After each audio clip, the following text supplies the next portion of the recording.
ya pues yo me están que solamente tienen en la danza, tienen la gente. Por eso hablemos y hablamos que a danza, o cambio de día, santo patrón, santo Dios,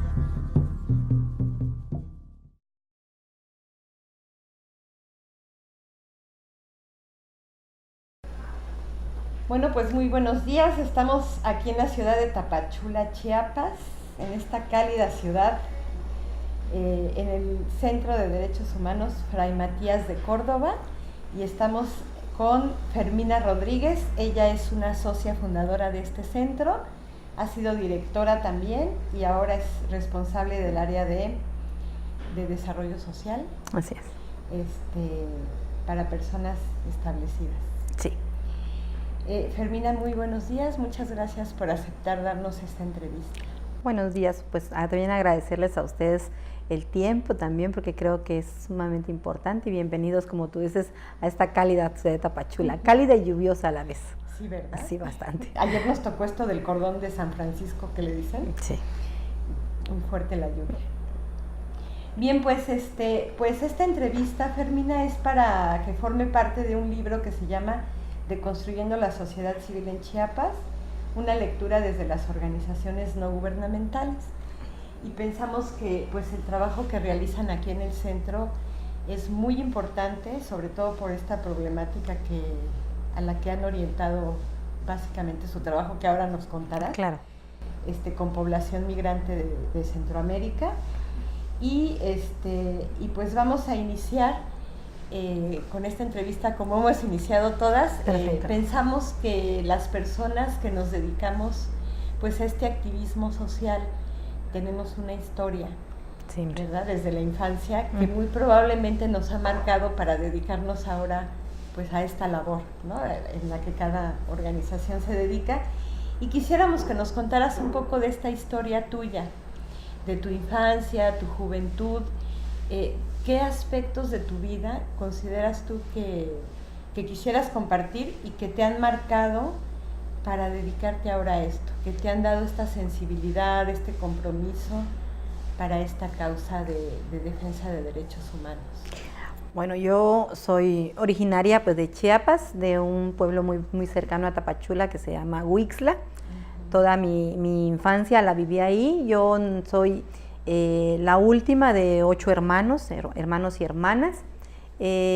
Pues mis padres eran panificadores, se dedicaban a la panadería, y fuimos una familia pues de muy escasos recursos, pero creo que algo que seguramente ha marcado mi participación en el movimiento de defensa de los derechos humanos de la población migrante es el hecho de que mi familia es migrante.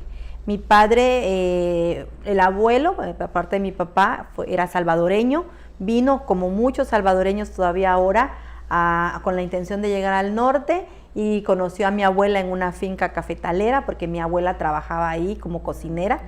Entonces ahí la conoció, y por parte de mamá, pues ella vivió mucho tiempo en Guatemala. No nació en Guatemala, pero su infancia y su juventud vivió en Guatemala. De hecho, yo tengo hermanos y tíos que viven en Guatemala. Entonces creo que por ahí viene mi historia, mi compromiso con la población migrante, porque además nosotros como chiapanecos, como gente que vive en esta frontera, pues tenemos una historia enorme de relación con Guatemala, ¿no? Para nosotros no, creo que desde hace muchos años no existía esto de las fronteras. Podíamos ir y venir constantemente a Malacatán, a estos lugares en donde tradicionalmente íbamos a visitar a la familia, íbamos de compras, y creo que por ahí empieza mi historia, ¿no? Y después, ya cuando me recibo como trabajadora social, me acerco un poco más hacia el tema del acompañamiento a poblaciones con algunas necesidades especiales, y conforme voy trabajando y me voy acercando a algunos otros grupos, me voy encontrando con el grupo específico de población migrante, ¿no? Migrantes, en un primer momento me contratan para hacer un estudio del corredor fronterizo, específicamente con mujeres centroamericanas que venían a Chiapas, y me enfrento con una realidad pues que, si bien es cierto, es muy conocida para muchos, digamos, hacia adentro, a veces te da como unos matices diferenciados, ¿no? Entonces, eso me fue como envolviendo en pues, realmente interés, pero también un compromiso enorme que representa, porque en un primer momento una cosa es entrevistar a las personas y otra cosa es conocer sus historias y envolverse en esas historias. Sí, claro. Entonces creo que por ahí empieza mi historia y después ya ingreso a formar parte del Fray Matías.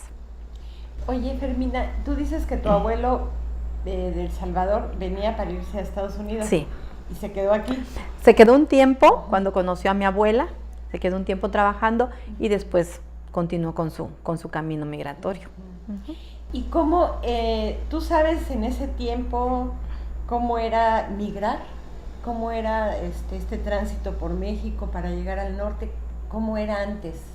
Nos contaba muy poco, la verdad, con mis abuelos, porque creo que en ese momento no se percibía al extranjero como extranjero, ¿no? Se percibía a la persona que venía de otro lugar, no tanto como el extranjero que venía a migrar, sino era una persona que venía de otro lugar y que quería pasar por acá. Entonces, así lo percibíamos, ¿no? Percibíamos como personas que venían y que pasaban por Chiapas, pasaban por los pueblitos estos donde vivíamos y muchas veces pedían que quedarse a veces a dormir una noche en las casas cuando ya les agarraba muy la tarde, o nos pedían de comer, ¿no? Nosotros vivíamos en unas calles que eran como las orilladas del pueblo, y entonces por ahí era paso obligado para la gente que quería cruzar por mi pueblo. Entonces normalmente era así como algo normal, digamos, panorama normal, ver gente caminando, ver personas que venían de ahí. Y nunca decíamos eran de Guatemala, eran de El Salvador, eran personas que venían viajando nada más. Así los percibíamos. Claro, ahora ya nos contarás cómo ha cambiado esa historia ahora, ¿no? Sí. Con esto que ustedes trabajan. Y entonces tú dices que estudiaste trabajo social. Sí.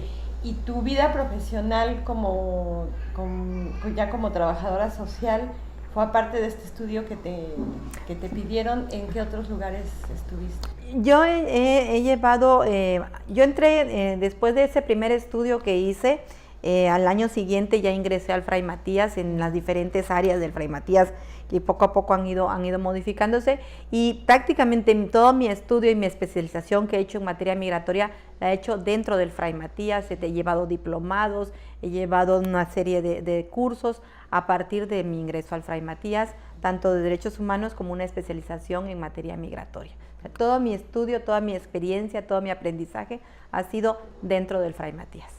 ¿Y en qué año se fundó Fray Matías? El Fray Matías se funda en 1996 como una parte de la diócesis de Tapachula.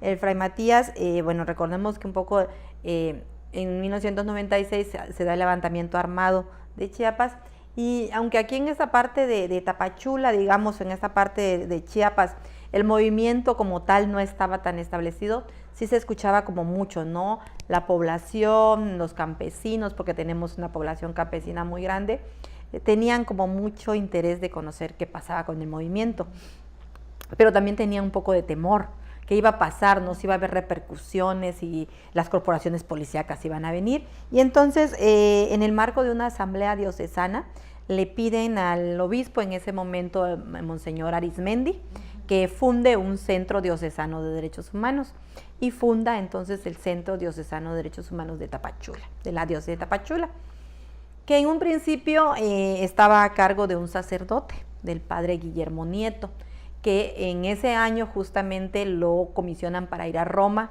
a estudiar, y deja el Centro de Derechos Humanos en manos de la hermana Amparo Lenarduzzi, que era una religiosa de la Orden de las Hermanas de San José, de las Hijas de San José, que venía con una historia desde Colombia. Ella es colombiana, y viene ella con una historia de trabajo en los movimientos de derechos humanos desde Colombia, y entonces viene y empieza como a observar lo que pasa aquí, ¿no? Que pasa sobre todo con las mujeres migrantes trabajadoras del hogar. Digamos que ese fue su primer encuentro con la realidad migratoria, y la hermana Amparo entonces empieza y toma las riendas de este centro y empieza a darle como ese matiz, ¿no? De trabajar hacia la población migrante. En 1997 ya nos constituimos como Centro de Derechos Humanos, Asociación Civil, porque digamos que la diócesis ya toma por otro lado la conformación de su propia área de derechos humanos. Y nosotros ya, entonces, bueno, la hermana Amparo con un grupo de personas forman ya entonces el Centro de Derechos Humanos Fray Matías de Córdoba en 1997. Y entonces hay dos centros, dos áreas de defensa de derechos humanos, el de la diócesis y este centro. Sí, ahora con el tiempo ha permitido que la diócesis ya tenga, digamos, ya un centro más formal. Tienen su área de derechos humanos de parte de la diócesis, tienen ahora una oficina. Es muy reciente, la verdad es que es muy reciente. Durante los otros años pues únicamente tenían el área y el centro en algunos momentos participó en todo el proceso también de conformación, representó a la diócesis en algunos momentos, en algunos espacios, pero digamos que de 10, 12 años para acá el centro ya dejó de ser parte de la estructura diocesana. ¿También se dedican al tema migratorio? Sí, ahora tienen específicamente un área de derechos humanos para los migrantes, un área de migración. Ahora sí ya lo trabajan específicamente ellos. Bueno. Entonces, ¿nos quieres contar un poco a partir de la conformación como asociación civil, cómo definen su misión, su visión, sus objetivos, sus estrategias del centro, los programas que llevan a cabo? Claro, pues como la mayoría de las organizaciones civiles no nacemos con un rumbo claro de tener una misión, una visión, sino eso lo fuimos trabajando conforme el tiempo y también el trabajo nos fue permitiendo, porque en un primer momento pues el centro trabajaba únicamente dos áreas fundamentalmente, que eran el área de capacitación o de formación en derechos humanos y una área jurídica. Y como muchas organizaciones también trabajábamos de manera voluntaria, ¿no? Las personas que trabajaban ahí eran voluntarias, eran personas pues muy allegadas a la hermana Amparo, porque ella era la promotora de todo este movimiento, y también conforme fuimos recibiendo apoyos financieros también de fundaciones, empezamos a trabajar ya con nuestro propio proceso de conformación, nuestro propio proceso de planeación estratégica, y mucho de lo que planeamos tiene que ver con los contextos, el contexto al que nos enfrentamos. El contexto migratorio, como muchos contextos, es un contexto que avanza muy, muy rápido, se transforma, va adquiriendo nuevos matices, y entonces ha sido como eso, ¿no? Nos sentamos a trabajar a partir de contextos, a partir de realidades, a partir de las poblaciones a las que atendemos, de las demandas que también, a partir también de las dificultades y los obstáculos con los que nos enfrentamos, los actores, porque también hay que hablar sobre tanto actores gubernamentales como no gubernamentales, que tienen una historia bastante amplia aquí y que han sido pues elementos fundamentales para cómo se desarrolla el trabajo ahora en tema migratorio, ¿no? Un poco como para entender más a lo que se enfrenta este centro, Fermina, ¿nos puedes contar un poco de este contexto? Estos contextos, como tú dices, ¿no? ¿Cómo van cambiando? ¿Qué has observado tú de diferencia entre aquello que nos cuentas de tu abuelo, ¿no? De cómo era eso de migrar, cómo cambia y por qué surge la necesidad de defender los derechos humanos de los migrantes, ¿no? ¿Cómo es el contexto cuando inicia el centro y qué cambios has observado tú a lo largo de estos años y estos obstáculos que nos dices que han identificado, estos retos que han identificado y cómo los han abordado ustedes? Claro. Yo creo que si hablamos como de momentos, podríamos hablar de varios. Yo empezaría con un momento importante que fue en los 80s, con los movimientos armados en Centroamérica, Salvador, Guatemala, en donde la población, sobre todo salvadoreños y guatemaltecos, tuvieron que salir huyendo, y que en ese momento Chiapas fue uno de los estados que recibió a una población muy grande, y que incluso el gobierno mexicano tuvo una política muy abierta de recibirlos. Recordar pues que en ese momento nosotros no teníamos una ley de refugio, sino que nos adaptamos al acuerdo que había con el Alto Comisionado de Naciones Unidas, y que fue una apertura enorme por parte del gobierno, en donde se recibieron a cientos de refugiados, se les da el reconocimiento como refugiados, y que en ese momento se recibe justamente a los migrantes pues, con una apertura enorme, ¿no? Entonces yo creo que ese es un momento importante en la historia migratoria de México, como en ese momento una solidaridad, hubo un entendimiento de lo que estaba sucediendo en Centroamérica y se recibió con mucha apertura, con mucha solidaridad, con mucho humanismo, ¿no?, a la población. Por supuesto que hay muchas cosas que observar en ese momento por todo lo que realmente sucedió después de eso, pero creo que fue un momento importante. Después, yo creo que otro de los elementos también importantes que mencionar en materia migratoria es lo que sucede con el 11 de septiembre. Hay un cambio drástico en la perspectiva, en la visión, en la lectura que se le da a la población migrante a partir del 11 de septiembre. Y más recientemente, pues todos los acontecimientos de San Fernando, los encuentros que hubieron con las fosas clandestinas. Entonces creo que hay como toda una historia que nos fue marcando, qué fue pasando, cómo se fue modificando la lectura que se tiene del tema migratorio. Entonces creo que eso es empezar con una lectura de un reconocimiento, de una necesidad, de una solidaridad, a enfrentarnos a una realidad de un discurso que venía del norte de decir los migrantes son delincuentes, los migrantes nos quieren hacer daño, los migrantes, miren lo que hicieron los migrantes, ¿no? Y por dónde pasaron además, porque esa era la lectura que se tenía. Estas personas tuvieron que haber entrado por México, ¿no? Y empieza a haber entonces una repercusión, porque empieza a haber una criminalización, empieza a haber cierta reticencia por parte de la población a decir ya no los vamos a dejar pasar, ya ellos no son buenos, miren lo que está pasando. Y después viene los hallazgos, ¿no? Las muertes, empieza a mencionarse mucho el tema de los secuestros, empieza a mencionarse mucho el tema de los grupos delictivos como los Zetas, empieza a haber un enorme número de personas que venían y denunciaban haber sido víctimas de una serie de delitos, ¿no? De delitos simples como era el asalto, hasta delitos graves como era el secuestro, como era la privación de la vida, como era las violaciones sexuales, que también es un tema muy recurrente y que además también tiene como toda una serie de elementos que hay que mencionar. Entonces creo que se ha ido como recrudeciendo mucho el tema, no solamente a partir de hechos concretos, sino también de situaciones que se han ido dando de manera tal vez general, pero también de manera muy local, ¿no? Situaciones que han emergido, por ejemplo, el Plan Frontera Sur, que también tuvo enorme repercusión con el tema de las detenciones, con el tema, la construcción del centro de detención más grande de Latinoamérica, que está en Tapachula, las entradas de las diferentes corporaciones policíacas a Chiapas, por ejemplo, las nuevas policías también que tenían como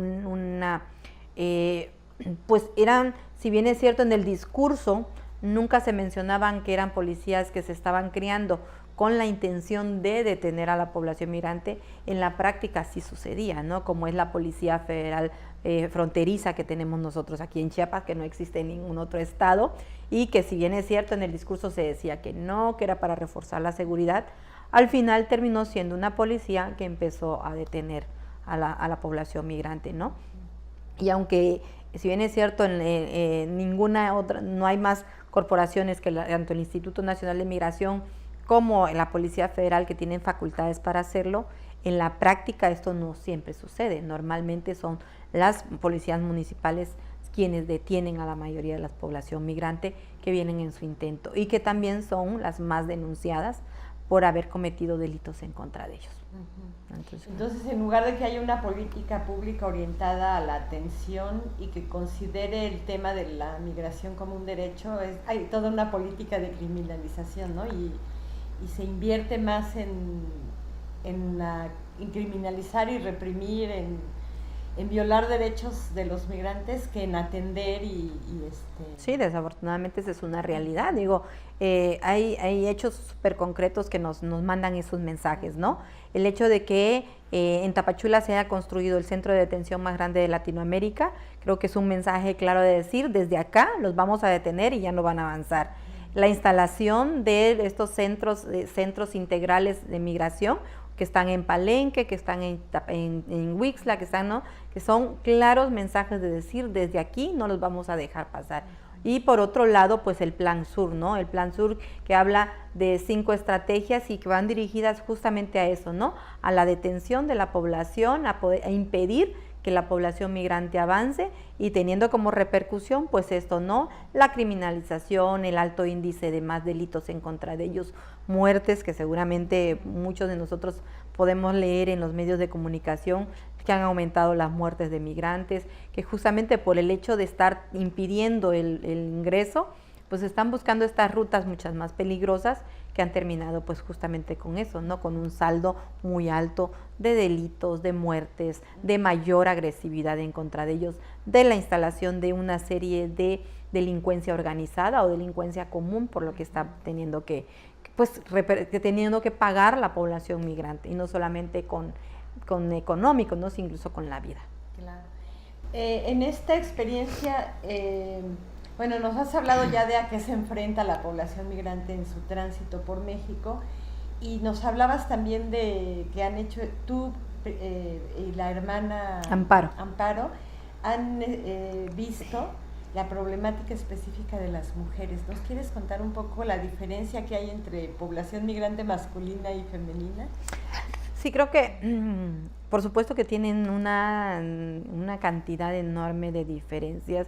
Enfrentar la migración desde tu ser mujer y tu ser hombre, tu ser menor de edad, tu ser mayor de adultos de la tercera edad, indígenas, incluso hay una gran diferencia entre ser migrantes guatemaltecas, ser migrante hondureña, ¿no? Y en el caso de las mujeres específicamente creo que los obstáculos aumentan, sobre todo en lo que tiene que ver con el tema de los riesgos hacia las violaciones sexuales, que son con las que más mayormente se han enfrentado. Y de estas historias que tú vas escuchando, ¿no? En donde muchas mujeres asumen que la violación sexual, el uso de su cuerpo como moneda de cambio para poder avanzar en su trayecto migratorio, ya lo traen tan interiorizado. Incluso nos decían que cuando llegan a los albergues, ya ellas mismas pedían que les aplicaran una inyección para no salir embarazadas porque asumían que en su trayecto iban a ser abusadas sexualmente, ¿no? O que ellas tienen como muy aferrada esta idea de que ellas sí tienen que lograr llegar a su destino porque de ellas depende que dejaron a la familia, ¿no? Dejaron a los hijos, dejaron a la mamá, dejaron a los hermanos más pequeños, o son las más grandes de la familia, las mayores, y por lo tanto tienen una responsabilidad mayor, y entonces ellas asumen que cualquier costo que ellas tengan que pagar para avanzar en su trayecto migratorio es algo que lo tienen que hacer, ¿no? Lo asumen como algo natural porque ellas sienten como esa responsabilidad, ¿no? Y también otra de las poblaciones, digamos, con las que nosotros tenemos, aparte de las mujeres migrantes en tránsito, son las mujeres establecidas, que le llamamos nosotros. Y en ese sentido yo me referiría a dos grupos. Uno, que son las trabajadoras del hogar, que son en su gran mayoría mujeres guatemaltecas, indígenas, menores de edad, que vienen de los departamentos fronterizos, digamos, y que en el caso de ellas, pues sus grandes dificultades son todo lo que tiene que ver con la explotación laboral. Ellas han sido explotadas laboralmente, ancestralmente, y continuamos teniendo casos de explotación laboral tremendos, con horarios de trabajo de 6 de la mañana a 10 de la noche, 11 de la noche, con salarios que incluso a veces no rebasan el mínimo que se establece, con condiciones laborales dentro de la casa, víctimas de una violencia verbal tremenda, de una discriminación, de un quitarles toda su esencia, su cultura, sus costumbres, su lengua, para poder adaptarse, digamos, a las necesidades de las familias. Y yo por otro lado me referiría a las mujeres establecidas que en su intento por llegar a Estados Unidos fracasaron.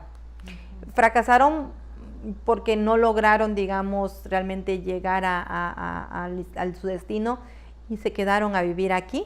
Y entonces ellas, en su necesidad de sobrevivencia, su necesidad de poder, digamos, cumplir de manera parcial con su sueño, han encontrado personas con las que se han relacionado emocionalmente. Ellas, por su condición migratoria, muchas veces han sido víctimas de violencia doméstica de una manera muy, muy preocupante, ¿no? Hemos tenido historias de mujeres que por el hecho de estar sometidas a una relación emocional, la cual desafortunadamente la ley de migración anteriormente las obligaba a contar con un documento que reconociera que ellas mantenían una relación con una persona mexicana. Muchas veces estas mujeres soportaban humillaciones, golpes, chantajes emocionales, chantajes con tal de obtener ese documento para poder continuar con su estancia legal. Aun cuando considerábamos que no era necesario, nos lo seguía solicitando el Instituto Nacional de Migración, y eso nos permitió ver cómo la gran mayoría de estas mujeres eran sometidas a chantajes, a golpes, incluso obligadas a vivir con estas personas para poder estar. Entonces creo que son a partir de las diferentes realidades, se van como construyendo diferentes situaciones, se van dando como diferentes situaciones a las que ya se tienen que enfrentar, pero de manera general creo, nosotros podríamos decir que sí, las mujeres migrantes en su gran mayoría son víctimas de una serie de violaciones y que las ponen en desventaja muchas veces de los hombres. Y en el tema del trabajo sexual, también es para las establecidas, es otra problemática que ustedes han observado. En el caso de las trabajadoras sexuales, el Fray Matías como tal no ha tenido tanto acercamiento hacia la población. Tenemos una relación con una organización que es Médicos del Mundo, Francia, que es más especialista en el tema, pero con la que sí manejamos una relación de trabajo, y hemos tenido acercamiento hacia la población de mujeres trabajadoras de bares y restaurantes, un poco para acompañarlas, para darles información sobre cuáles son los procedimientos administrativos migratorios, sobre sus derechos como mujeres estando aquí, sobre ofrecerles el servicio de que si en algún momento ellas son víctimas de algún delito o alguna violación a sus derechos humanos, pues el Fray Matías puede ofrecerles todo un acompañamiento. ¿No? Y en el tema del acompañamiento, Fermina, ustedes trabajan con población establecida, obvio, porque pues ya se quedan aquí y pues hay que atender. En las que van en tránsito, pues igual, ustedes atienden a esta población en atender esta serie de violaciones que viven en su tránsito. ¿Y ustedes saben qué pasa o qué porcentaje tal vez logra llegar a Estados Unidos? ¿Tienen ustedes conocimiento de qué pasa con esa población llegando allá? ¿O la gente que no puede pasar y no se queda, sino que regresa a sus países? ¿Tienen ustedes información de qué pasa en estos dos casos? ¿Qué porcentajes más o menos logran llegar o se regresan? Sí, porcentajes no tenemos porcentajes de cuántos logran llegar. Lo que tenemos y manejamos son porcentajes de personas que atendemos, ¿no? Que atendemos tanto aquí en el centro como nosotros tenemos una visita, llamémosle así visitas porque así está establecido, de observación a los centros de detención, tanto a menores como a adultos, como es el Centro de Detención para Migrantes y los albergues DIF.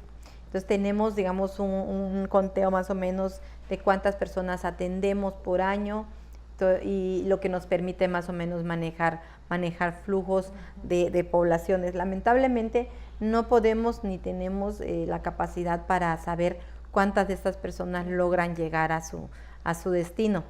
Lo que sí creo que es importante manejar es que el centro desde hace también varios años tiene una especialidad o ha ido construyendo una especialidad que tiene que ver con el acompañamiento a los solicitantes de la condición de refugiados, que esa es una población con una situación muy especial y que eso nos permite tener un poco más de posibilidades de seguimiento, de qué pasa con ellos en cuando están aquí, qué pasa con ellos cuando obtienen el documento, y también hemos logrado tener historias muy concretas de personas que cuando ya obtuvieron el reconocimiento aquí en México, se van a Estados Unidos, ¿no? Ahí sí creo que podemos tener, aunque no tenemos estadísticas, sí tenemos algunas historias muy concretas, ¿no? ¿Y cuántas personas atienden al año en el centro más o menos? Atendemos alrededor de 250 300 personas aquí en la oficina. Aparte las que atendemos, te digo, tanto en el centro de detención como en los DIF, y la población que atendemos tal vez también en otros espacios. El centro también tiene trabajo mucho en comunidades. Vamos mucho a las comunidades, vamos mucho a las colonias en donde hay población establecida a darles algún tipo de servicio, ¿no? También vamos a algunas oficinas en donde llegan por algún tipo de servicio y también vamos y les damos información. Entonces, pero específicamente aquí en el centro, esa es nuestra población más o menos, a las que les damos acompañamiento, ya sea desde el área jurídica o desde el área donde yo estoy, con cualquiera de los procedimientos.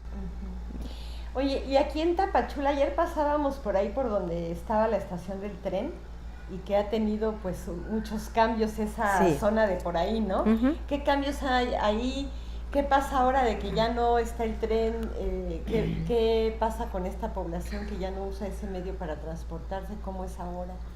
Sí, bueno, lo del tren fue a partir del STAM, cuando el huracán STAM, pues todas las vías del ferrocarril, sobre todo en el estado de Chiapas, hasta Arriaga, desaparecieron y ese dejó de ser el medio de transporte que ellos utilizan.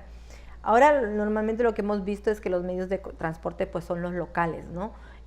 Son los transportes ya más comunitarios, los que utilizan y van avanzando poco a poco.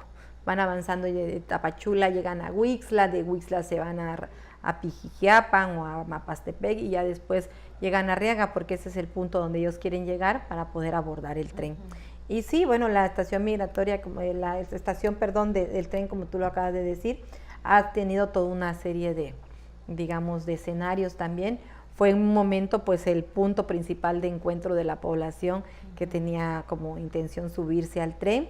Cuando deja de ser ahí, siguió siendo como un punto de encuentro, ya no tanto de búsqueda de avanzar, sino de encuentro. Ahí podíamos nosotros todavía seguir observando grupos de migrantes que tenían como la intención o que se encontraban en alguna parte del camino y después acordaban como reunirse ahí para seguir avanzando. Van desarrollando esa capacidad de ir como sus propias estrategias, ¿no? De supervivencia, pero también de reconocer los espacios físicos. Una de las estrategias que yo he escuchado es mucho esto, ¿no? Decir, se quedan un tiempo en una comunidad, conocen, se hacen como amigos de algunos actores ahí como que les dan información, ubican las rutas, logran reunir ciertas cantidades de dinero y luego avanzan, ¿no? Y van avanzando, porque se han dado cuenta que no es posible avanzar tramos tan grandes, ¿no? Porque pues se encuentran con operativos de la Policía Federal, se encuentran con las volantas del Instituto Nacional de Migración o estas policías municipales que ya te comentaba, ¿no? Que si bien es cierto, están fuera de toda facultad, están fuera de toda posibilidad de hacerlo, pues ven en el migrante pues un signo de pesos, un signo de interés y ven pues una presa fácil para lograr sacar algún beneficio y entonces los detienen o los extorsionan en el camino. Entonces eso es lo que han ido como ellos mismos, ¿no? Desarrollando sus propios instintos. Claro. ¿Y cómo lo van comunicando a la gente que va llegando después, ¿no? Sí. Porque ya la gente migrante que va llegando ya sabe, ya tiene esa información de estrategias, de cómo hacer, cómo pasar, qué decir, qué no decir, ¿no? Sí, estas redes de apoyo no establecidas, sí se dan, o sea, entre ellos mismos se van como dando información, se va quedando como este aprendizaje entre ellos mismos, también se lo van como heredando, ¿no? Sí. El que se quedó más tiempo y que encontró al nuevo, le va diciendo, mira, es así, te vas a ir por acá, o acércate a esta organización, o ve a esta oficina, porque ahí vas a encontrar, ¿no? Eso también es algo muy muy importante que reconocerlos a ellos, ¿no? Claro. No son estas redes establecidas como en Estados Unidos, estas cooperativas o estas, no, pero sí hay una solidaridad entre ellos mismos que también se la comparten. Sí, claro. Fermina, y entonces hasta ahora nos has hablado de un flujo migratorio de Centroamérica, Guatemala, El Salvador, Honduras. ¿Qué cambios ven que están por venir en estos flujos migratorios? ¿Qué horizontes, qué están tratando de...? Bueno, Definitivamente el contexto migratorio ha cambiado muchísimo y se ha recrudecido muchísimo. En los últimos años el Fray Matías ha tenido que hacer como muchos cambios estructurales hacia el interior por las demandas que nos representan los servicios. Ahorita, por ejemplo, tenemos hace como aproximadamente 2 años y medio, tenemos una enorme demanda de solicitantes de la condición de refugiados, tanto fuera tanto personas que están solicitando la condición de refugiados que están fuera, que no están en manos del Instituto Nacional de Migración, y por otro lado los que están en el centro de detención, que son dos poblaciones, digamos, con contextos, con necesidades diferenciadas, pero con realidades muy similares, muy similares, porque vienen huyendo de una violencia institucionalizada en Centroamérica que nos ha obligado a nosotros pues tener justamente que ir a Centroamérica a conocer qué está pasando. Nosotros ahora tenemos una relación con varias organizaciones en Centroamérica, e incluso tenemos redes de abogados y abogadas que están colaborando de manera simultánea con nosotros para poder fortalecer estos procesos de solicitud, porque muchas veces nos dimos cuenta que las autoridades mexicanas desconocían qué estaba pasando en Centroamérica, ¿no? Como que la información estaba como muy institucionalizada de los países de Centroamérica y no hablaban de una realidad que estaba pasando. Entonces muchos de los solicitantes eran rechazados porque hablaban de los pactos de solidaridad o los pactos de paz que habían en Centroamérica, ¿no? Y esa era la información que la institución mexicana utilizaba para negar. Y entonces hablábamos de eso, no era lo que estaba pasando realmente, ¿no? Las personas estaban saliendo de Centroamérica porque estos famosos acuerdos de paz no existían o nunca fueron realmente una realidad. Y entonces observábamos cómo familias completas estaban saliendo, poniendo en riesgo su seguridad, su vida, su salud, poniendo en riesgo a la abuela, a la hermana embarazada, a la niña más pequeña. Y nosotros decíamos, bueno, hay un riesgo tan grande que está obligando a la gente a ponerse en mayores riesgos. Y eso lo que hicimos fue entonces ponernos de acuerdo con organizaciones en Centroamérica que nos hicieron favor de mandarnos información, informes, construimos informes de manera coordinada con ellos para un poco también fortalecer estos procesos. Y eso nos llevó pues a otro tema también que es una realidad, que seguramente muchos lo conocemos, que es lo que sucedió con los niños y niñas migrantes no acompañados, con este boom que se da en Estados Unidos del gran número de niñas y niñas que fueron detenidas ahí, y que bueno, nuestra postura fue, o sea, no era algo nuevo, esto no se dio en un año, fue un proceso que tuvo varios años y que terminó teniendo una repercusión en Estados Unidos porque no había sido un tema atendido. O sea, la migración de los niños y niñas no acompañados no es algo nuevo, no es algo que se dio en un solo tiempo, era algo que se venía dando y que lamentablemente no se había podido ni documentar, porque justamente, o sea, los niños no son visibles, o sea, no podemos ver grupos de niños y niñas que vienen, por ejemplo, eso no va a pasar. ¿Por qué? Porque muchos de estos niños eran traídos por los mismos coyotes, por los mismos traficantes desde sus comunidades y los iban pasando poco a poco por esto, ¿no? Por supuesto con la complacencia de muchas autoridades, ¿no? Porque eso es algo claro. Si muchos de estos niños lograron llegar hasta allá es porque había una complicidad por parte de muchas autoridades locales, tanto de migración como de otras autoridades que fueron permitiendo como este paso. Y bueno, esto lo que nos permitió es conocer qué estaba pasando con los niños y las niñas, cuál era, digamos, su proceso migratorio, y también qué estaba pasando en el marco jurídico, ¿no? En el marco jurídico legal en México. Eso lo que nos permitió fue elaborar 2 informes que hablan sobre la niñez la niñez detenida, y otro es lo que tiene que ver con las historias migratorias. El Fray Matías, junto con estas organizaciones de Centroamérica y organizaciones en Estados Unidos, nos dimos a la tarea primero de investigar qué pasaba en los marcos jurídicos de Centroamérica y México cómo se estaba protegiendo realmente a los niños y a las niñas migrantes, ¿no? ¿Qué estaba sucediendo? Cómo se estaba leyendo, cómo había la lectura del reconocimiento de los derechos de las niñas y los niños migrantes en México, y pues nos enfrentamos a una realidad muy preocupante porque realmente el marco jurídico no los protegía. Ni siquiera los mencionaba dentro del marco jurídico como niños ni niñas para hacer un reconocimiento de sus derechos. Por otro lado, las dificultades que habían también de las organizaciones civiles, de las instituciones para brindarles algún tipo de protección, porque el marco jurídico tampoco permite que cualquier persona pueda asumir la representación legal de un niño o niña no acompañado, sino tiene que ser a través de la utilización de un marco jurídico, que muchas veces las organizaciones pues no podemos hacerlo, no estamos en posibilidades de hacerlo. Y lo que nos llevó fue pues a todo un trabajo, primero de investigación, después de incidencia. Nos sentamos con una serie de actores gubernamentales y no gubernamentales, y pues habría que cacarearlo, porque desde el centro nos sentimos como muy satisfechos de esos. Nos permitió llegar incluso a ser parte de esta mesa interinstitucional que diseñó el nuevo sistema de protección a la infancia en México, y que permitió que el tema migratorio fuera un tema transversal en este sistema, en esta nueva ley general, y que ha permitido que varios estados, como el estado de Chiapas, ahora tenga un sistema de protección a la infancia, y con el tema de niñez migrante sumamente pues fuerte, porque creo que está ahí, que nosotros hemos tratado como de que sea poner el dedo en la llaga, de que siempre se hable del tema y que se diseñen políticas acorde a la realidad de los niños y niñas migrantes. Pues muy importante esta parte que mencionas de niñas y niños, porque sí fue así como el boom, ¿no?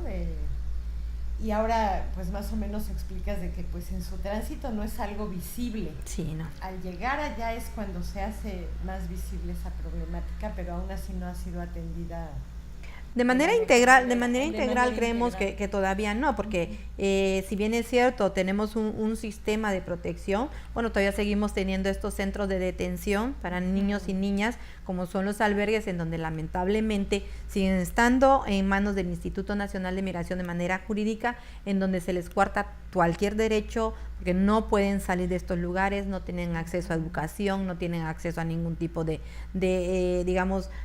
estar fuera de ahí. O sea, los niños pasan el día completo en manos del personal que labora en estos lugares, pero no tienen un proceso, digamos, de integración realmente de acorde a las necesidades que tiene cualquier niño y niña, ¿no? Entonces, claro, creemos que sí existe un sistema, el cual pues lamentablemente todavía no se ha terminado de instalar, y pues los niños y las niñas siguen siendo privadas de libertad.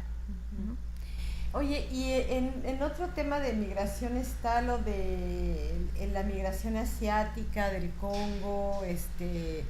Nos decías hace rato de Venezuela, que sí, antes no se veía aquí, ya lo están empezando a recibir en el centro.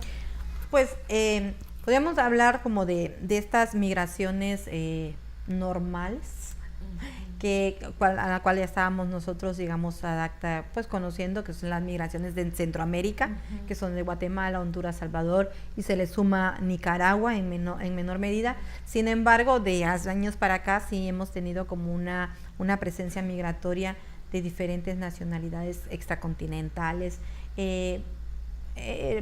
Por ejemplo, la nacionalidad cubana, que es una nacionalidad que, si bien es cierto, tiene sus propias dinámicas, pues la teníamos ya también como una población relativamente conocida, pero después se nos fueron sumando como estas nacionalidades africanas, ¿no?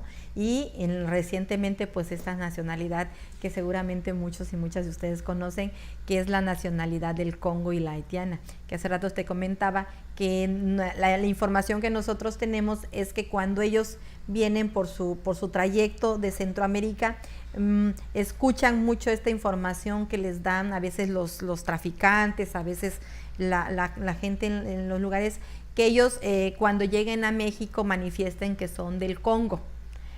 ¿Por qué? Porque resulta que nosotros como país no tenemos una embajada del Congo, no tenemos ninguna autoridad del Congo establecida que pueda dar el reconocimiento de nacionalidad, y esto lo que hace es que obliga al Instituto Nacional de Migración a dar un oficio de abandono de país un abandono de país en 20 días por cualquiera de las, bueno, no establece cualquiera de las fronteras, dice un abandono de país, y por lo tanto este documento es el que ellos utilizan para poder llegar al norte. Sin embargo, lo que sí tenemos nosotros información es que en realidad estas personas son de Haití. No del Congo, la mayoría son de Haití, pero hablan el francés, y bueno, sabemos que el Congo también tiene una población muy grande de habla francesa, entonces por eso hay como mucha confusión. Y sí, es de las estrategias que se utilizan. Sí, por supuesto, son de esas estrategias de supervivencia, le llamamos nosotros, que utilizan muchos. Sí tenemos, de hecho, en semanas anteriores, pues ha habido ahí todo un boom de información de que salió con la población, porque sí era como muy visible el número de personas de estas nacionalidades que estaban afuera del centro de detención, esperando poder ingresar al centro de detención y pasar por este procedimiento administrativo de recibir este documento y abandonar el país. Entonces había una demanda enorme. Tenemos ahí información por parte del delegado, que creo fueron 2.400, no sé cuántos oficios de abandono de país que otorgó el instituto en el mes pasado. Entonces es muy visible, pero también era muy visible lo que estaba sucediendo en el centro de Tapachula, y que eso dio pie pues a una serie de notas informativas, investigadores que vinieron aquí, porque también empezaba a hablarse mucho del tema de la discriminación que estaban siendo objeto estas personas, ¿no? Por el hecho de que, pues primeramente por el color, ¿no? Habría que ser como bien honesto, no era muy común como ver a la población negra en el centro de Tapachula, y de repente recibimos así como un conglomerado, y eran como muy visibles, ¿no? Empezar a verlos en las calles, a que estas personas empezaran a utilizar los servicios de hoteles, de restaurantes, de tiendas, y empezaron a ver ahí como ciertas manifestaciones por parte de algunas cámaras de comercio que estaba pasando, ¿no? Incluso se llegaron a ver como reuniones de trabajo en donde ellos pedían que hubiera mayor seguridad por parte de las corporaciones policíacas. Yo creo que el tiempo ha ido como poniendo como todas las cosas en su lugar, y ha ido como también dándole pues como mucha creencia y credibilidad a lo que muchas veces decíamos. Estas personas vienen aquí por una necesidad, no están por gusto, ¿no? Están porque tienen una necesidad y están pues esperando obtener un documento y abandonar el país. No tienen ninguna intención de quedarse, tampoco tienen intenciones, por supuesto, no tenemos nosotros información de que de una persona de esta nacionalidad que haya cometido algún delito. O sea, hasta ahorita no ha habido ninguna denuncia, ningún conato de que se hayan encontrado estas personas cometiendo algún ilícito. O sea, muy por el contrario, muchos grupos de personas han reconocido que estas personas son muy solidarias entre ellas mismas, muy acompañantes entre ellas mismas. La economía local ha tenido un alce tremendo, o sea, porque están consumiendo muchas cosas. Creo que las cámaras de comercio deberían de estar más sensibilizadas y más reconociendo esto de que ha habido un auge muy grande en la economía local, porque están consumiendo en los hoteles, consumiendo en los restaurantes, en los pequeños negocios. Entonces sí, hay toda una serie de elementos, pero bueno, también es una realidad, y no dudamos de que vayan a haber otras nacionalidades. Hace rato también mencionábamos, de repente empezamos ya a ver familias venezolanas que están viniendo, o sea, no en el número de otras, pero sí tenemos algo que no teníamos en muchos años. Colombianos también y colombianas, familias colombianas que están empezando a venir, que no sabemos cuál va a ser su dinámica todavía porque están como muy recientes, pero sí creemos y tenemos como esa intención. Siempre nos ha pasado. De repente tenemos así como un boom de gente de Bangladesh, por ejemplo. Gente de Camerún, que de repente recibimos así pequeños grupos. Entonces, no sé, igual la podríamos ver qué va a pasar con ellos. Pero eso sí les obliga a ustedes a ir más allá de la frontera y entender qué pasa en otros territorios que está incrementando esos flujos Sí, migratorios. por supuesto, lo que nos pasó con Centroamérica, ¿no? Con Centroamérica, de repente estábamos tan adaptados a que la gente de El Salvador venía porque pues tiene redes de apoyo en Estados Unidos y pues las familias los traen, les pagan el viaje, ¿no? Y los conocíamos. Pero de repente empezamos a escuchar las historias de salvadoreños y hondureños, sobre todo de chicos muy jóvenes que vienen huyendo porque están intentando ser captados por los grupos de pandillas, por ejemplo, ¿no? Y tuvimos nosotros entonces que ir a Centroamérica, ver cómo era la dinámica que estaba pasando, por qué la población de jóvenes está haciendo como foco rojo para ser captada, qué está pasando con el movimiento de pandillas allá, ¿no? O qué está pasando con familias, ¿no? Porque familias ya establecidas que tenían muchos años de vivir ahí, que tenían incluso negocios, pues si no negocios grandes, pequeños negocios, empezaron a abandonar todo, ¿no? A vender y a dejar todo y viajan. Entonces eso, creo que eso nos va a pasar también seguramente con las otras nacionalidades, ¿no? Algo nos van a ir dando como elementos para irnos dando cuenta y también para ir desarrollando nuestras propias estrategias de servicios, ¿no? Claro. Porque cada vez que vengan, pues vamos a tener que desarrollar nuestras propias capacidades. Y seguramente como está este país, eso mismo va a pasar aquí, está pasando ya en México, ¿no? De gente que se va a Estados Unidos huyendo de lo mismo que están huyendo en los otros países. Sí, también yo creo que la violencia en Centroamérica en algún momento nos va a alcanzar, o sea, de hecho nosotros aquí escuchamos muchas historias de chicos y chicas o de estos jóvenes que estamos atendiendo que nos están diciendo que los grupos de pandillas que los estaban siguiendo en Centroamérica ya los están encontrando aquí, ya los están ubicando en los albergues, en el centro de detención, por ejemplo. Tenemos gente que me dice, oiga, hagan todo lo posible porque salgamos, porque yo ayer vi que trajeron al que me estaba siguiendo allá o al que me estaba extorsionando allá. Entonces sí, o sea, la realidad es que aquí también estamos teniendo ya un tema de seguridad bastante grande. Claro. Bueno, ya hablamos un poco del contexto, de estos contextos en los que ustedes trabajan y me gustaría que pasáramos a hablar del centro, o sea, qué pasa dentro. ¿Qué significa para el personal del centro dedicarse a esto? ¿Cómo es posible sacar adelante un proyecto como este? ¿Qué costos tiene? ¿Qué satisfacciones tiene para ustedes? ¿Cómo es trabajar aquí?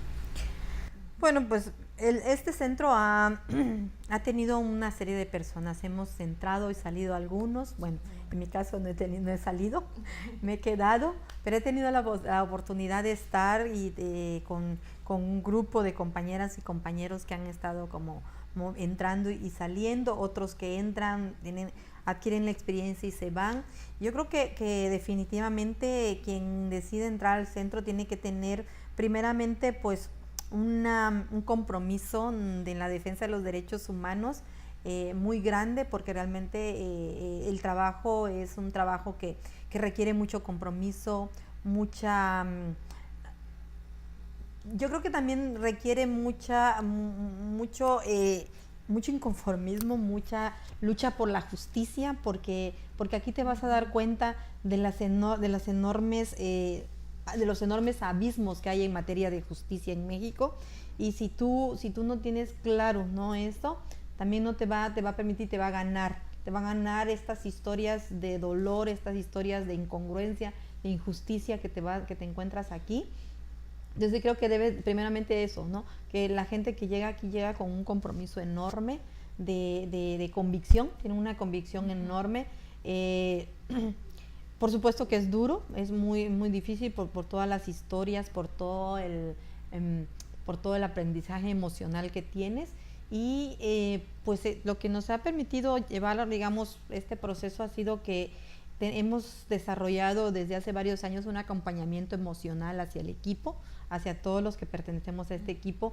Tenemos a unos espacios de contención emocional con otras compañeras que vienen de fuera, psicólogos, que nos permiten ir como trabajando estos sentimientos, ¿no? Estos sentimientos de frustración, de enojo, de ira, porque te lo encuentras, ¿no?, para poder seguir, porque sí cuesta, pero definitivamente yo pienso que que las personas que estamos aquí somos un grupo de personas súper comprometidas, conscientes, pero también con mucha esperanza. Son chicos y chicas, ahora hay muchas chicas muy jóvenes que están ahora siendo parte de, chicas y chicos muy, muy jóvenes que están siendo parte del Fray Matías, y otros como el director o como Salvador, que es un compañero de incidencia con una experiencia en otros países enormes y que han fortalecido mucho el trabajo del Fray Matías, y yo creo que hacemos un gran equipo, ¿no? Un grupo con una experiencia, un grupo con un compromiso, y estos chicos con unas fuerzas, con una inventiva y con unas ganas de aportar al movimiento de los derechos humanos muy, muy grande. Entonces creo que hemos hecho un equipo muy interesante. Somos bastantes ahora, y digo bastantes yo que vengo de una historia donde en algún momento fuimos 4 o 5 personas las que laborábamos en el Fray Matías. Ahora somos casi 20 personas las que laboramos en el Fray Matías, aparte con un grupo de chicas voluntarias y voluntarios. Entonces creo que hemos hecho un gran equipo.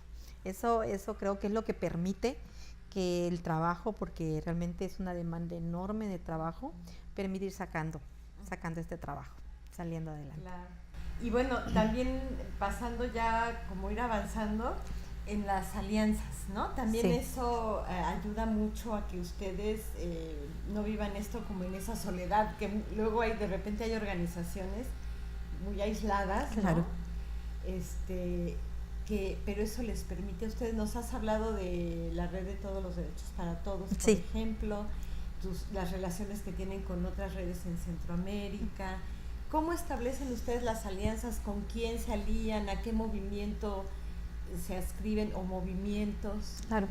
El centro desde casi su fundación ha sido parte de la red TDT, y por supuesto el tema de las alianzas es un tema transversal, es fundamental para nosotros, porque tú lo acabas de decir, el Fray Matías definitivamente es de esas organizaciones que están alejadas del centro, que están prácticamente solas, porque aquí en Tapachula hay pues muy pocas organizaciones de derechos humanos, y más de derechos humanos de la población migrante, ¿no? Tenemos muchas instituciones gubernamentales, pero digamos que no, que si bien es cierto en algún momento nos encontramos, no tenemos alianzas con estas organizaciones. Entonces el tema de las alianzas, el tema de pertenecer a redes, de encontrar coordinación, es fundamental para nuestro trabajo.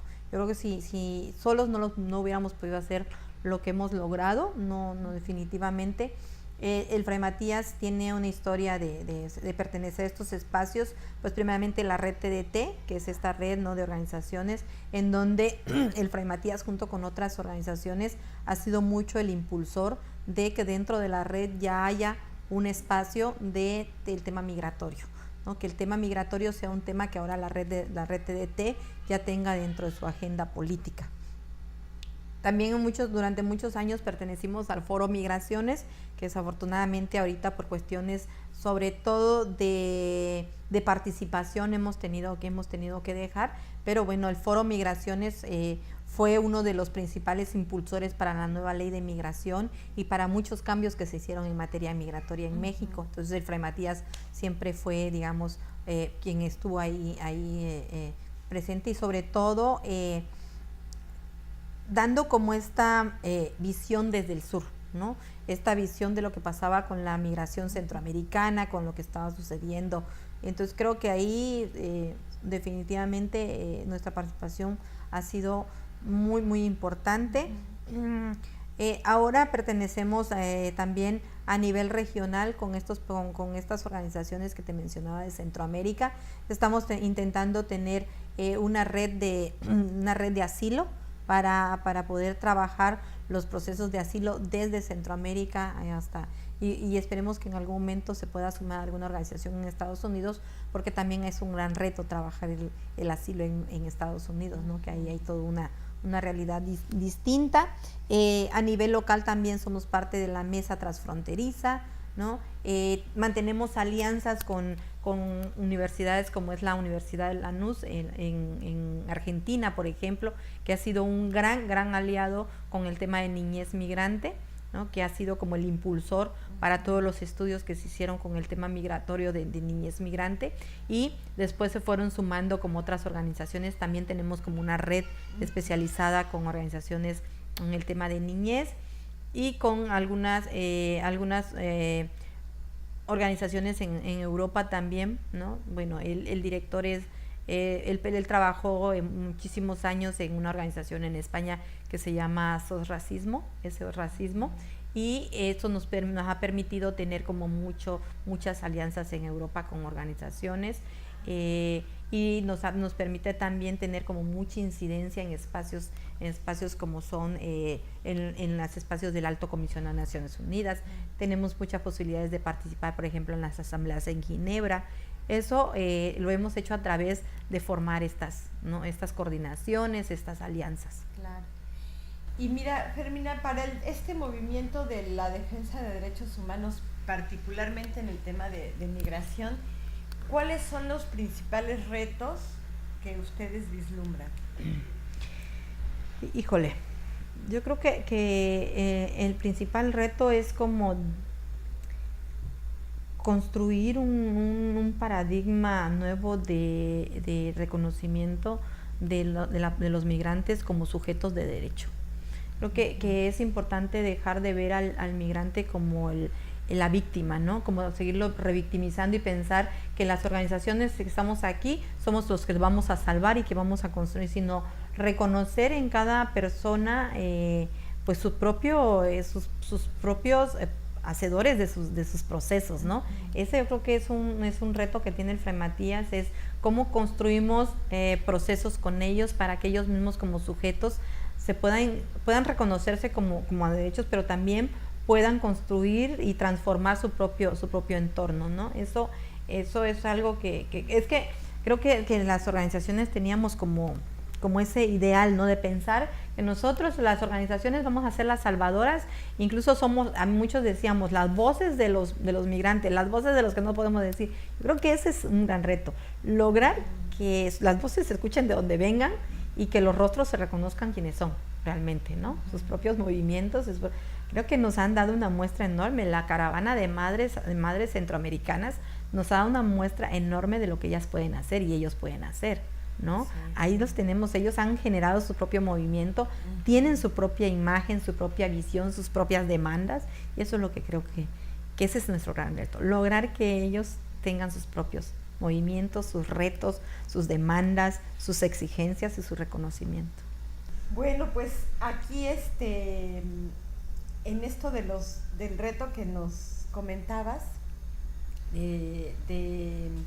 pues voltear a ver más hacia los procesos, ¿no? Sí. De la población migrante y dejar de victimizarlos, ¿no? Que es un aprendizaje además muy grande para las organizaciones como la de ustedes. Pero esto de ir pues retomando los aprendizajes, identificando como ahora hacia dónde reorientar el trabajo, lleva también a estructurar los equipos de trabajo de ciertas maneras. ¿Cómo se estructura el centro? ¿Con qué áreas cuentan? ¿Qué programas llevan a cabo? Fíjate que en esos momentos el Fray Matías se encuentra en un proceso súper interesante, porque este es nuestro año de planeación estratégica. Uh-huh. Estamos en nuestro proceso de planeación estratégica y bueno, la propuesta nueva es trabajar en tres grandes grupos o áreas. Un grupo que tiene que ver más con lo interno, con el diseño administrativo, con la búsqueda de financiamiento y el diseño de propuestas, ¿no? Para que vayan de acorde justamente al trabajo y a la realidad y al contexto local y al contexto del Fray Matías. Por otro lado, tenemos un área de incidencia pública donde se va a trabajar todo el tema de redes, de acompañamientos con estos espacios para difundir, para poner la realidad de Tapachula con estos espacios públicos. Y luego tenemos lo que hemos llamado nuestra mega área.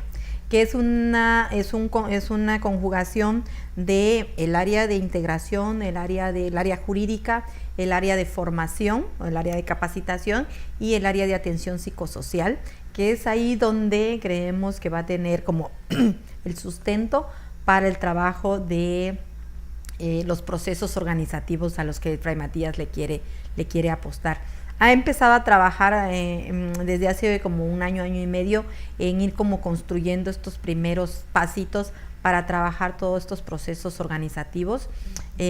Nosotros le queremos apostar a trabajar en las comunidades, en las colonias, en las rancherías, con la población de migrante tanto establecida como de paso, como toda la población que trabajamos para ir transformando sus propias realidades con procesos a largo plazo. Entonces, así, digamos, se está construyendo el Fray Matías para el próximo año. Actualmente, pues tenemos seis áreas, que es el área administrativa, junto con la dirección, el área de formación, el área jurídica, el área de integración social, el área de comunicación y el área de incidencia, ¿no? Digamos que así está ahorita. Pero el próximo año nos vemos así, con estas 3 mega áreas, sobre todo con esta transformación, bueno, dando ya el pasito que queremos dar, que tiene que ver con ir trabajando por procesos organizativos que nos permitan pues tener como resultados pues a lo mejor un poco más despacio, pero con resultados pensando en que el Fray Matías de aquí a 10 años pues ya no es el Fray Matías el núcleo fundamental para la defensa de los derechos humanos, sino que es la misma población que ya se construyó, que ya se organizó, quien va a brindar esos servicios que en estos momentos nace el Fray Matías. ¿Y qué va a hacer el Fray Matías?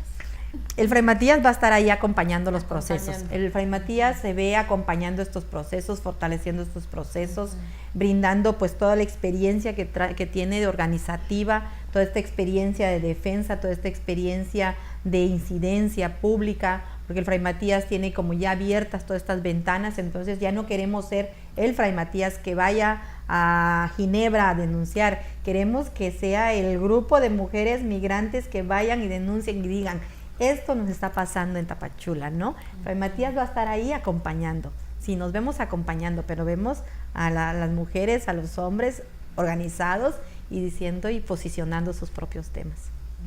Pero siempre en el tema migratorio. Sí, en el tema migratorio definitivamente. Yo creo que pues algo tenemos que rescatar mucho la experiencia. El Fray Matías no nació siendo un centro de derechos humanos especialista en materia migratoria. Todo lo ha aprendido con el caminar el tiempo y por supuesto lo ha aprendido de los migrantes, de la población migrante. Todo nuestro aprendizaje se los debemos a ellos. Pues no sé si quieras agregar algo que no te haya preguntado. Yo creo que ya me preguntaste la mayoría, me hiciste incluso recordar toda la historia del Fray Matías y todo el caminar, y bueno, no, o sea, decir que eso, ¿no? Que cada una de las personas que han pasado por esta organización han dejado su huellita y han dejado su contribución. Esto es hechura de muchas de las personas que han pasado, y vuelvo a repetir, de los migrantes y las migrantes que han pasado por esta organización. Ese es el aprendizaje. Mira, para finalizar la entrevista te quisiera pedir si pudieras dar un mensaje de esperanza a estos grupos, a esta población migrante y a los grupos que se dedican a trabajar con población migrante, pues tanto en Chiapas, México y en otros lugares del mundo. Un mensaje de esperanza que será transmitido además en un programa radiofónico que lleva por nombre Espacios de Esperanza. Espacios de Esperanza. Pues yo creo que sí, que hay grandes retos, como en todo trabajo, pero si fijamos nuestras metas, sobre todo en reconocernos todas y todos con capacidades, con propuestas, con capacidad para desarrollarnos y con capacidad para reconocernos como constructores de nuestras propias realidades, es decir, que no tenemos que estar esperando que los demás construyan lo que yo puedo construir y tengo la posibilidad y tengo la capacidad de hacerlo, pues estamos aquí, y que las organizaciones que están como comenzando, pues eso, ¿no? De que todo el aprendizaje es conforme vamos trabajando, conforme vamos caminando, que mucho de esto se construye pues muchas veces con tropiezos, con golpes, incluso a veces con lágrimas, pero eso es lo que nos permite realmente reconocernos entre todos y todas como personas y con derechos. Pues te agradecemos mucho esta entrevista. No, gracias Agradecemos al Centro de Derechos Humanos Fray Matías de Córdoba por recibirnos en esta oficina, y gracias al equipo de IDESMAC, al equipo de comunicación, a Jorge, a Paola, a Arturo de director de la entrevista, y pues muchas gracias. No, gracias a ti, gracias al equipo, chicos, fueron súper con paciencia para que yo pudiera hacerlo, y bueno, son bien recibidos aquí en el Fray Matías. Siempre cualquier información, igual si necesitan alguna información con respecto a los al tema migratorio, bueno, aquí estamos siempre abiertos a recibir a los compañeros y compañeras que están en esta lucha de los derechos humanos, siempre son bien recibidos y recibidas. Pues muchas gracias a ti que has dedicado tu vida y la de tus hijos, como dijiste hace rato, a esta labor tan importante. Pero yo creo que eso es importante porque esa parte también es una parte que les están construyendo a ellos para un futuro mejor, y yo creo que sí lo entienden. Creo que sí, esperemos. Sí, sí lo pues entienden. Muchas gracias.